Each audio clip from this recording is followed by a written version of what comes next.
हाम्रो brand new सङको title चाहिँ छ हो मो नेपाली है। त्यसको रिलिज भइरहेछ र त्यसको लागि म एक दुई शब्द हाम्रो यहाँ गिटारिस्ट प्रज्ञा जो चाहिँ एकदमै यो भिडियोको लागि म्युजिक भिडियोको लागि एकदम पछि परिरहेको छ है। उहाँलाई म एकछिन अगाडि निम्ताउन चाहन्छु है। Can you please come up. हामी जति पनि भिडियोहरू देख्नुहुन्छ हजुरले म्युजिक भिडियोजहरू त्यस पछाडि चाहिँ प्रज्ञाको धेरै हात छ किनभने is always working hard with it है।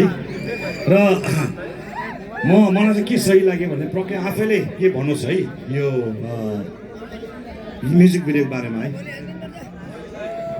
Hello everyone, good evening.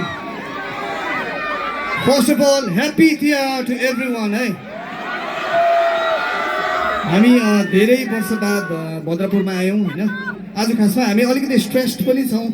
Music भिडियोले गर्दाखेरि हिजोदेखि ट्राई गरेको अपलोडै भएको थिएन, कतिजनाले कोरेर बसिरहनु भएको थियो। सो भर्खर 1 घन्टा अगाडि युट्युबमा रिलिज भएको छ होइन। सो काइन्डली हजुरहरू पनि गएर युट्युबमा चेक गरिदिनुहोस् होला। एन्ड लास्टली हाम्रो यो 25 इयर्सको जर्नी हामी मन्त्र ब्यान्ड मात्रै होइन, हामी 6 जना ब्यान्ड मेम्बर्स मात्रै होइन, तर हजुरहरूले गर्दा पनि एउटा सम्भव हुनुमा सफल भएको हो। It's because of you all. हजुरहरूले गर्दा हामी 25 इयर्समा अझै नै we are still rocking, we are still making music. Once again thank you so much. र हजुरहरूलाई हुन त हामी अब यत्रोजना हुनुहुन्छ, केही दिनु सक्दैन सङ्गीत बाहेक होइन, तर एउटा सानो गिफ्ट चाहिँ ल्याइदिएको छु। जसको भाग्यमा पर्छ उनीहरूले पाउने है।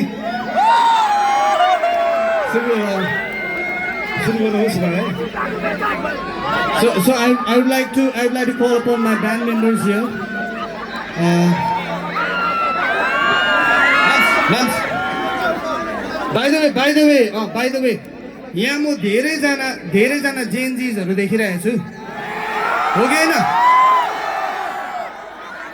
सो जेनजीजहरूलाई त खासमा मन्त्र ब्यान्डको हामी बुढो अब ओल्ड स्कुल ब्यान्ड भनेर सोच्छ होला होइन।